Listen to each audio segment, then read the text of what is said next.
Hi, it's Dave here. This is my wife, Kathy. Hello. And this is the Cinemile. It's the podcast where we walk home from the movies. Today we're going to see a movie that has such an incredible amount of buzz and energy behind it. It's called The Flash. It's going to be one of the biggest hits of the summer. Everyone is just buzzing to see The Flash.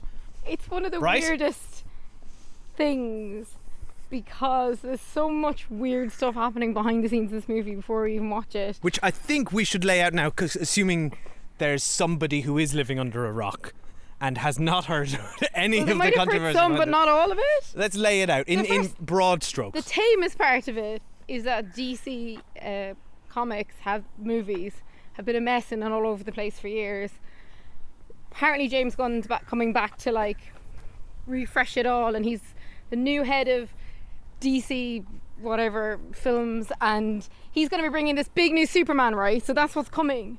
So already this movie feels like this is from a universe that is already being shelved. Yeah. The Zach Snyder universe. This is the Flash from the Justice League. Zach so Snyder. Already it feels a little bit pointless from that perspective. Then on top of that, Dave, do you want to get into all the Ezra Miller stuff, or we'll touch on it? I don't think... Here's the thing. You can go and Google Ezra Miller and you've got about probably 2.5 hours of reading material ahead of you.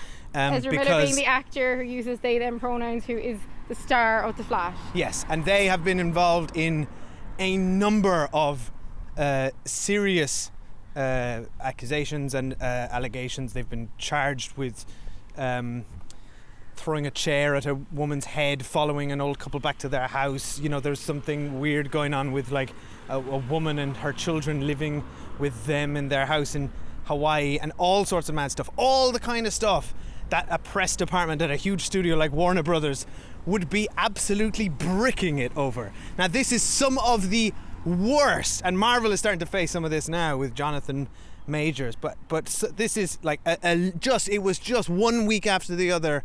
Ezra Miller was on an absolute tirade of headlines and bad press, right? And it's fascinating because it's not really like the Marvel universe where you've 30 actors propping up a film. The Flash is the star of this film. Now, it's built all around that character, so there's effectively not much press going on because Ezra Miller isn't being put in front of cameras. So our theory is, coming back to it all, it probably must be a very good movie, because why else are they putting it out? Well, here's the thing, and here is the context with the circumstances under which this movie is coming out, the backdrop. Warner Brothers has been acquired or merged with Discovery and has a new CEO, David Zaslav, who has been making headlines of his own right for the last year because of making very unpopular cuts and decisions. So in America now, HBO Max is now Max. That's only one of the changes that has occurred. But they famously culled a load of stuff from the streaming services. They do not exist there anymore as in a cost-cutting exercise. They have primarily the one related to this. Westworld is one of them. No, never mind that. Batgirl is a movie which was completed and ready to be sent to streaming services, and they have just wiped it off the slate. $70 million. Apparently it was a bit of a tax write-off exercise. Yes. And this one, by the way, Michael Keaton as Batman also was filmed to appear in that.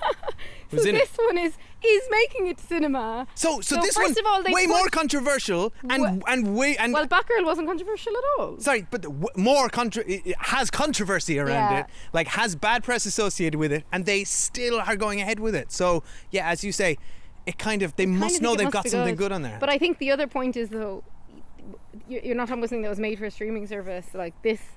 You can't not put something that costs this much money in the cinema. I think would just be fiscally wild. And I think it also has had huge production delays. I think it was filmed years ago during COVID. That's the other thing with all this kind of stuff just kept getting delayed. All the Ezra Miller controversy, though, it really does go to show, if you're going to be a studio that is wrapping up a tentpole franchise in one person's hands, you really want to be doing some strong vetting of that person.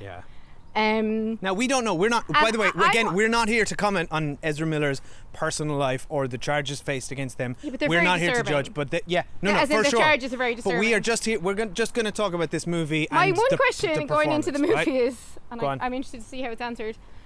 I kind of don't really get why they've not just, presuming Ezra Miller is like in costume for half the film, why don't they just like green screen another actor into the scenes? So I kind of want to see how the film's made, because you clearly haven't seen the trailer. I would imagine if that's easy, they'd have just done it. Yeah, not easy. Yeah. Okay. Anyway, which maybe goes to show that we shouldn't all be so worried about AI taking over movies, because they've got someone they absolutely do not want as the star of their film. We should be worried. As the star of their film. We watched the first episode of the new Black Mirror last night, and that's about exactly that. And that's the worst case scenario. This is maybe the best case. This is the opposite. Anyway, this is where they should actually be doing that, but they're not able to. How do you feel about this? Because I don't give zero shits. I actually feel obligated to see this just because Michael Keaton's in it as Batman. That's kind of it. And I think they know that. They know that people are just showing up because they kind of just you're making me see it. That's why I'm going to see it. I'm making you see it because it's good podcast. Right? People want to know. I have zero interest, yeah. I mean, I've zero interest. I, of course, love Michael Keaton as Batman. The only thing that's in this favour compared to the Marvel stuff is that this comes out so much less frequently that I wouldn't say like I have in any way an appetite for it, but I'm also not like sick and knocked over the head with it. Yeah. The Ezra Miller stuff disturbs me. Superhero movies in general.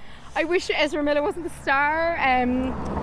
So I feel very little interest in watching it, but let's go. We talked about it too much. Well, what we're going to do afterwards is actually just, I think, park all the Ezra Miller stuff and park all the how ludicrously pointless it is, because DC is about to get a complete remake anyway.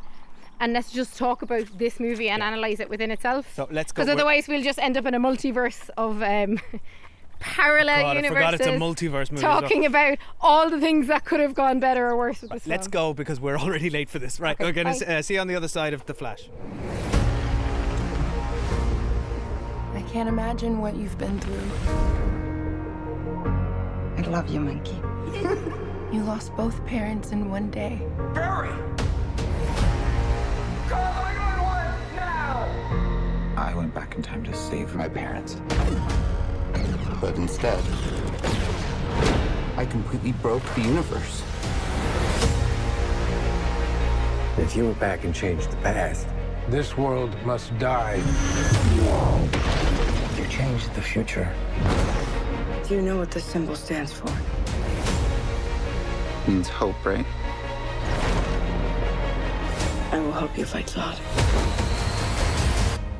You want to get nuts? Let's get nuts. Hi, we're back. We've seen The Flash. If this is your first time here, this is not the spoiler section. There's no spoilers in this bit. But then we will zip and flash over to Spoiler Street very shortly. You get a warning. And that's where we go deep on everything that happened in this movie. Right, Kathy, how you? I think I know the answer to this, but tell me how you feeling. What's your vibe after that? I think it's all the issues aside that we talked about. I actually think this is a very good film. It handles my favourite subject, time travel, brilliantly. Really interesting time travel stuff I haven't seen before. It's very well told. I of course now understand why they couldn't crop Ezra Miller out of the film. Yeah. Because basically they're the only actor in the film, and they play multiple characters. They're the most important actor. I think the time travel stuff was truly very, very good, and I think the film worked actually because it's following like one character on their like very specific journey. Doesn't have all the kind of end of world stuff that can often drag these films down. I think all the Flash stuff is always fun, like when things freeze and he's walking around and all that kind of thing.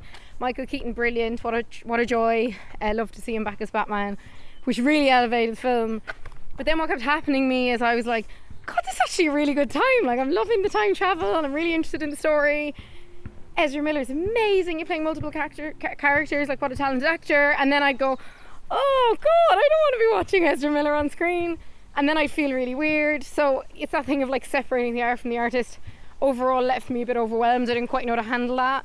So then when I parked that again and got back into the film, I was really enjoying it. But it's just weird. It's just too weird. And also to be watching it knowing that, like, what's the point of this film? Because it's really good in and of itself, but, like, everything's about to be changed anyway. It's very strange. It's a strange feeling watching this film. Dave? Yeah, no, I agree. I thought it was brilliant. It's a great movie. It's a really fun time. It's 2.5 hours long. Doesn't really feel that long. It's zippy. It is a zippy 2.5 hours. Yeah, I agree. It is. Ezra Miller plays multiple characters in this, and they all feel like different people. Yeah. So like it's a couple of incredible performances. It is surprising. It's much more emotional than I expected. It's like it's a bit manipulative, but I cried at the points I was supposed to cry at. It did make me feel like I could barely remember the Justice League. Like, it felt so... Like, I'm glad to have a break between these movies, but this break's too long. Like, yeah, it did feel like... reaching to the back of my memory. When, at the beginning, when you're kind of back with them and you're like, oh yeah, I forgot about all these guys. I truly didn't know that Ben Affleck was still Batman. When we saw Batman just in a mask first, I was like, who's Batman in this universe again? I truly couldn't remember because I thought Ben Affleck had already left it. Yeah. And let's talk more about that in spoiler-free. But I think this is both a really good time travel movie and a really good superhero movie. There's particularly the opening scene, which it'll talk about in Spoiler Street, is very much cool. a classic superhero saving the people thing, and it's really inventive and fun. This movie is funny when it's trying to be funny. It is quite moving when it's trying to be moving. It is punching above its weight. It's better than the average superhero film. It is, yeah. I enjoyed it. One of the things I noticed at the end is that, which is unusual in these films, going up a hill here, it actually only had one scriptwriter, albeit had a few story writers, and I think it felt very coherent. And often these films, you can tell loads of people have been writing them, and they're kind of all over the place. Particularly for a movie that is that has had such a troubled production. I think there's been multiple directors, a lot of delays, recasting. So his dad is a different actor in this, because there's Billy Crudup in the other movies. I was thinking, I don't remember Berger from Sex and the City being in these movies. Yeah, it's Ron Livingston. So I think this film is it's a bit baggy at points. It's not perfect, but the time travel stuff's really good. I had more fun with this than Guardians of the Galaxy 3, and I swear to God I would never have in a million years anticipated that. And that, again, I think Guardians of the Galaxy 3 is a good film as well. But this was, I don't know, I found this a lot more coherent, a lot more tight. What did we just watch with the we just watched Spider-Man Into the Multiverse, and I mean, that blows all of this. Incomparable. Oh, but can I just say? No, I just want to say go on, yeah. that this was a fresh and interesting take on multiverses. Well, which actually, I wasn't expecting. This is what I was going to say. This movie presented as a multiverse movie, and I rolled my eyes and thought, can we not with all these multiverse movies? And also, you can't live in the shadow of Spider-Verse, but it's a time travel movie. It's not a multiverse movie. Yeah. It isn't.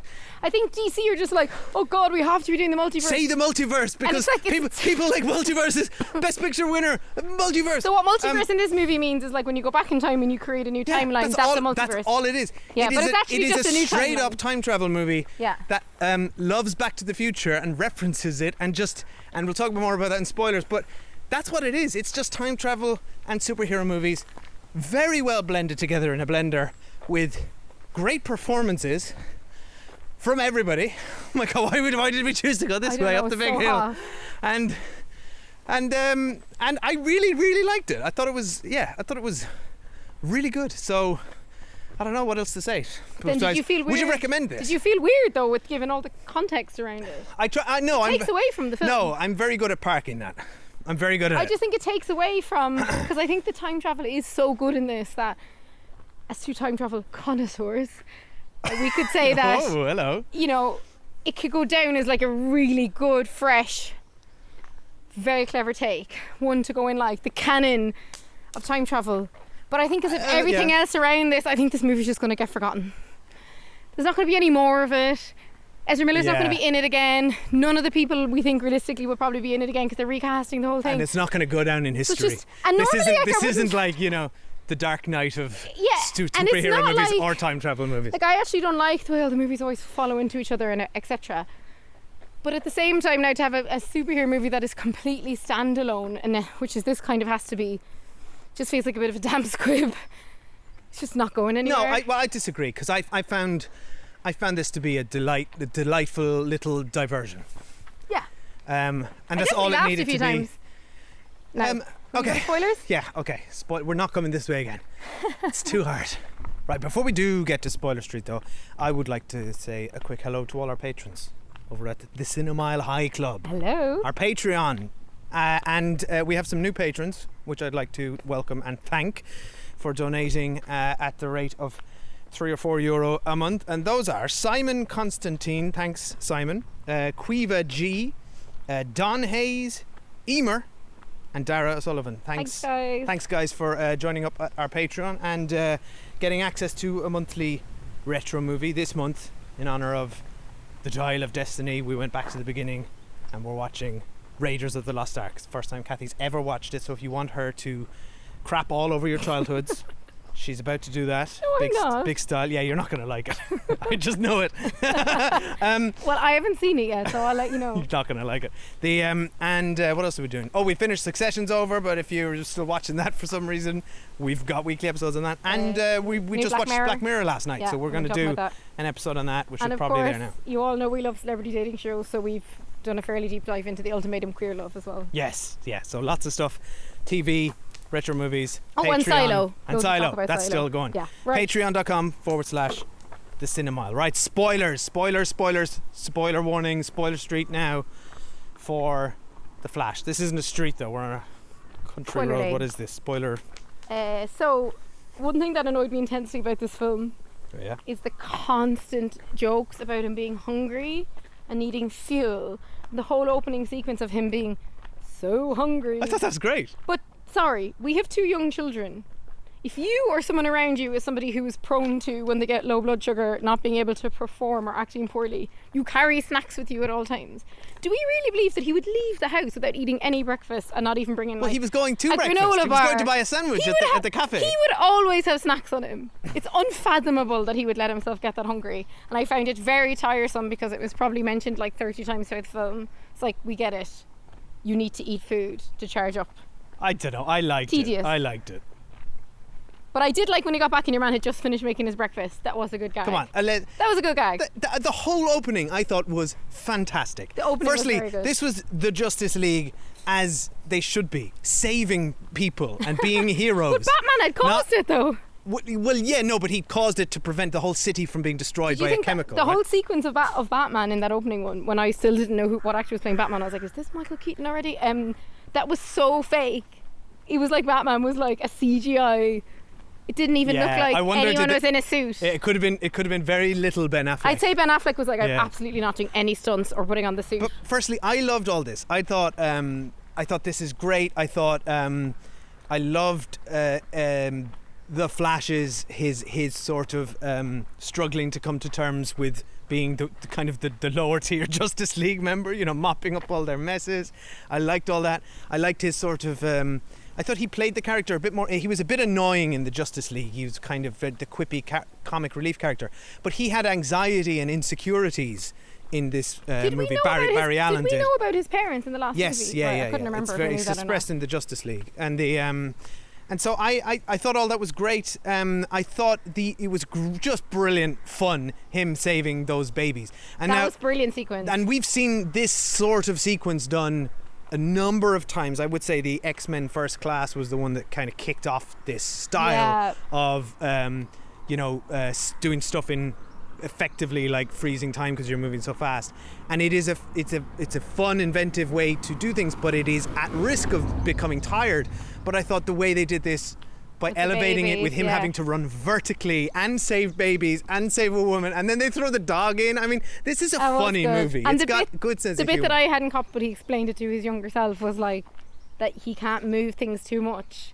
So that because he just moves everything in a tiny because you would make bit. someone completely And sick they're all or babies. break their bones. And when or the baby anything, ended up in the microwave and everything. So that was It's really all funny. really good. Yeah. Now, what I think is very interesting is that there's a fundamental, and I think any time travel story has to have this at its heart. He's fundamentally trying to go back to like put right what once went wrong. Yeah. And he's trying to save his dad and his mom. I love all that as the core of the story. And just like Bruce Wayne said, does more harm than good. as in all time travel movies. Albeit in this one, you would wonder how by just putting a tin of tomatoes in your mum's trolley would none of the Justice League have ever been born. Well, Kathy, it's quite clear. See, if I had two strands of spaghetti now, I could show you. I love the spaghetti metaphor. You always have to have a metaphor. Time In travel Interstellar, it's the piece of pen. It's the pen through the piece of paper. It needs to be visualized. Yeah. And I also love the sequence when they get into Michael Keaton's house and he, i.e. a stunt actor with long hair. And he's the that dude whole from The Big sequence, Lebowski. Yeah. And then he does this spaghetti analogy. And then when he just dumps it all and starts eating it, and he's like, what does the sauce mean? He's like, no, that's just No, him the Parmesan. eating. What's the yeah. the metaphor's over. He's just eating his lunch now. But I thought that's where I thought that time theory stuff was really interesting, and how they explained it really well. And it just goes to show, for all the CGI and budget in the world, actually just some spaghetti on a bowl. Different idea. Yeah, and just explain it. But also to explain it in a fun way that I think they expressed it. It's a novel time travel concept that I hadn't heard. It's expressed in a very easy to understand way, but also related to, as you've just said, the Flash's constant craving for food. Because the younger Barry Allen, who was a joy to watch, he was brilliant. was just eyeing up this food because he's learning his powers. I felt like I was watching two different actors. That's what I mean. I thought Ezra Miller did such a good job. Imagine they tried to recast Ezra Miller. You'd have literally to film, because there's like 30 minutes. You'd have to film 90% of the movie. Yeah, it's like 30 minutes where just those two, and both being Ezra Miller, are on screen together. I felt like they were like a big brother, little brother dynamic. Let's just say that this is not an easy thing to pull off. They felt like two very different characters. This is Lindsay Lohan Parent Trap level of twinage, and even they weren't all that different, you know. No, one had an English accent and one had an American accent, and we rewatched that for our Patreon, and you know now what a great film it is. Yeah. It actually is a good film. I just thought that the time travel stuff was good, easy to understand, and clear. I love the idea that, like, when he goes back and he saves the mom, that one is actually that. Then Barry is like cool and has friends and has a personality and stuff. Yeah. And there's a resentment. That's He's what really I thought. jealous of him. What I really admired about the screenplay is that it leans into character. Yeah. All their characters had. The main characters in this had conflict, particularly those two. The older one resented the younger one because of it. He'd lived such a blessed life. There was. He's like, my teddy that I love so much. That guy uses it as like a dartboard. Exactly. And that scene in the Batcave where they have that confrontation, like, I understood. I love all the Batcave I saw both stuff. of their perspectives. I saw why he would be frustrated, the older one, so and I saw why the younger one would be like, "Why are you being a dick?" Do you know what I love about all the Michael Keaton stuff is, like, it was a true shock to me when we saw him and he was old. I actually, because I haven't watched any trailers for this, or if I have, I've forgotten them. I thought Michael Keaton was going to be de-aged, because everyone does that now. Oh, right. So when he was old, I was like, wait, that's way what? more interesting. What universe is this? And suddenly, like, my interest was really piqued in the universe and what it meant. And I love the scene, like, when he goes back and he has dinner with his mom and dad. And I love all the things where he's mentoring his younger self. What I don't get is why, when the lightning struck and they recreated that, why did he lose his powers? Yeah. Okay, there's a few things for me. If you get struck twice, you lose your power. There's a few things for me that are bullshit in this movie. That's one of them. That is basically a screenwriting problem where they were like, well, why wouldn't he just immediately go back to the present with his powers? Yeah. So they need a way to do that. And I forgive it. Whatever, wave our hands. But also I thought then it was a little bit convenient to be like, oh, well, we'll just capture more lightning and surround myself in chemicals and just replicate. So basically, you could give anyone these powers, is the implication here, just by strapping them in that chair during a storm. Exactly. And stocking up your shelves with chemicals. I'm like, okay. And or else what you need to do is for Supergirl to carry you up into the sky and then be struck directly with lightning. I mean, I'm just like, whatever. All of that was just like, whatever, you just need to give him his powers back and undo the thing you had to do earlier. But, like, I don't care because I'm having fun. And also, I got to say, the movie references Back to the Future constantly, and I love that they did the Eric Stoltz thing. And but I like then that it actually, like, homages Back to the Future even deeper by having the method to get back to normal be capturing lightning through a conductor to travel down, which is exactly how they do it in Back to the Future. I thought that was a really nice nod, actually. Yeah. And I also really like the, like, parallel universe thing of it's still like a being from Krypton, but it's actually Supergirl. Yes, she was excellent. She was really good, yeah. So I really enjoyed all that stuff. And then I kind of enjoyed the moment when they realised that First of all, when the Flashes combined, but they each have different colour, and I'm not quite sure why. So you got to see the Flashes operating together in their different colours and fighting together as like a unit. I thought that was brilliant. And then the moment when the younger Barry's like, I'm going to keep going, but the older Barry's like more sensible and world weary. He's like, you got to stop. But also he's already lost the mom, so it's easier for him to say, sorry, but mom can't ever live, bye, because he's half jealous she lived for your man anyway. And then you realise that this other being, but that was obviously him Flash. From the beginning, though. I never Did you not think that?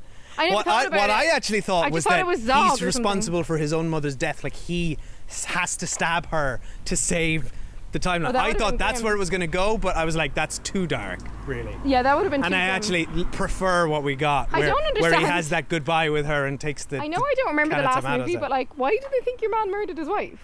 There seems to be no evidence that he murdered her. Well, it does look bad. I mean, the son came downstairs and he was the only one, and he was holding the knife. But the there son was nobody was like, else he present. drove away and then came back, and she was already stabbed, and everyone's like, no, he's going to go to prison now. If the police showed up, his hands were on the knife. I mean, it would look bad. I guess. Anyway, it was. Sorry. I also love. He puts the tomatoes higher up on the shelf. I'm like, that's fantastic. As a resolution. Yeah. Also, Dave didn't notice, but one of the actresses from Derry Girls was actually very briefly in this and didn't really have any lines, but loved that for her. And then the kind of what is actually a secret twist at the end, and you're on spoiler street, so go away if you don't want to know the twist at the end. That was quite good, albeit utterly pointless.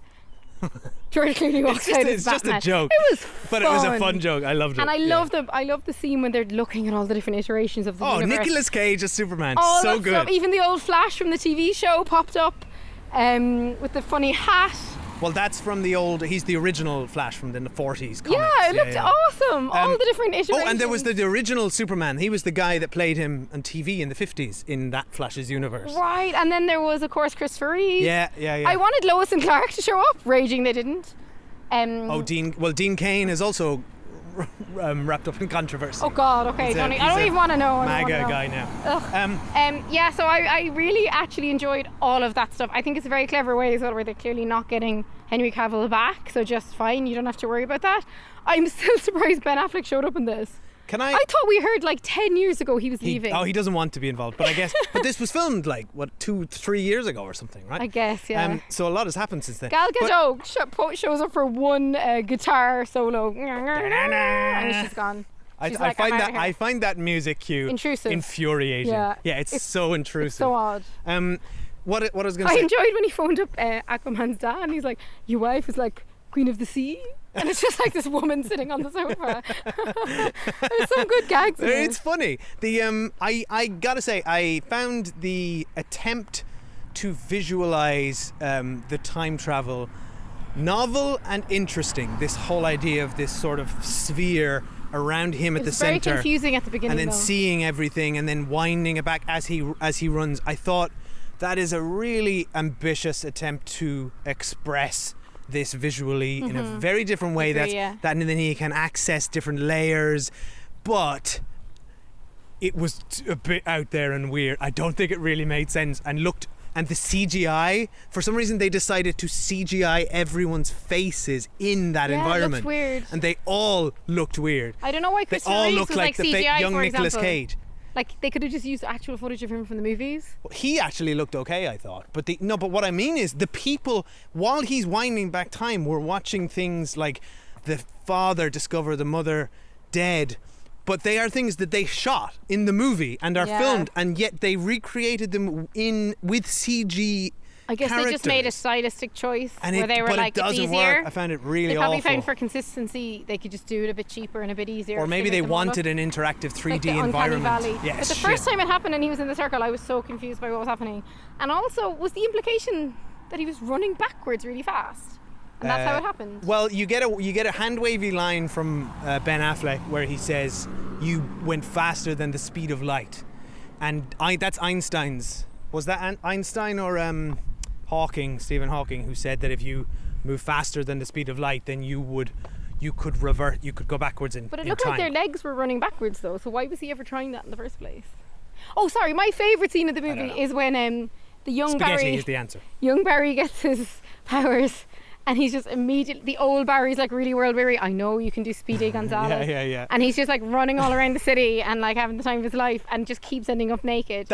All that stuff is or fun. phasing through the floor. Yeah. Like what I loved is this movie is not only did it get to be a good superhero movie, be a good time travel movie, but it also snuck in an origin story for the Flash in the young. Do you know what? That was such a shame now. Like, we've got this fantastic character that's been completely fleshed out for us. We'll never. They'll probably make a new Flash, and it's just like, here's the thing. How can you get invested in these characters and they just keep recasting them? No, but then, look, yeah, they can't. I mean, they would have always recast Ezra Miller anyway, because it's a completely new direction with James Gunn and a completely new Superman. It's all new anyway. Well, no, because we're in a multiverse now, so you can just. This is the studios have figured out. You can just cherry pick, just like Tobey Maguire and Andrew Garfield. We can have George Clooney here. You can just do whatever you want now. Yeah, it's quite clever, and they own the IP to all the old footage as well. So you could have if Gal Gadot wants to come back as Wonder Woman, she probably will. You know. Yeah, but this is the Flash that we've watched a whole movie for. Do you know what I mean? Yeah, I know. It's just. And even aside from all the Ezra Miller issues, which did keep striking me as I was watching it, and I felt really weird about it, just in general, the fact that James Gunn is like coming now to redo the whole thing and it's going to be a brand new Superman, I just kind of feel like, do I have an appetite for another Superman thing? Like, I grew up watching Lois and Clark. I've seen a lot of Superman in my time. I watched the Superman movies of this iteration of the Justice League. I've seen a ton of Superman comics. Like, I'm done with Superman. Yeah, but I've seen Supergirl, the Warner Brothers TV show. Like, they've been really I got a lot of trust in James Gunn, but though. the Flash, that's why the Flash is more interesting. We just don't know the Flash that well. Yeah, okay. Like, whereas with Batman and with Superman, like, they've really been done to death. They really have, but a good way to obviously fix it in this one and make Batman interesting is suddenly have 3 very famous actors playing him, which is a nice workaround. But we need to wrap up. Dave, I'm glad you made me watch it, because I did actually enjoy myself. Will I ever watch it again? Absolutely not, never. No. Yeah, well, yeah, probably. There's not. It was good. It won't work on the small screen. It's a good diversion. I would recommend it to anyone. I think it's a little like nice little superhero time travel snack you could have. Yeah. You know. You don't need to rush out in the to cinemas though. particularly. I think it's better in the cinema. But I have to say, everyone in our cinema was very clearly going to see Spider-Verse and not this one. Yeah, Spider-Verse is the superior film by miles. But yeah, the other thing I didn't like about this, I thought the third act in the desert just dragged on a bit. That was boring. It dragged on way too long. Anyway, let's leave it there. Thanks for listening. We'd love to know what you thought of The Flash. If you went to see it, is anyone going to go see this? I don't know. Anyone protesting it, refusing to watch it? I'm interested. There's no buzz around it. No one's talking about it. I don't know. Does necessarily protesting this movie do anything unless Ezra Miller is getting a back end on the box office, which maybe they are. I don't know.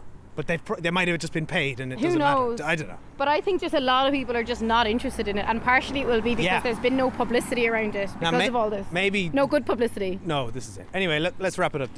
Email us thecinemile@gmail.com, at the Cinemile on Twitter and Instagram and Letterboxd. And Blue Ski. What's that? Blue Sky? Blue Sky. Is it Blue Sky or Blue Ski? Blue Ski, I thought. I mean, it's the new spelled like Sky. The new platform. No one's on it. No, I'm on it. Yeah, I got it. I made us an account. Oh, okay. Shout out to Kobe for giving us an invite. If anyone's around, come over to Blue Ski. We're lighting that platform up. Sure. See you at Blue Ski, everyone. We're also on Mastodon. God, Mastodon.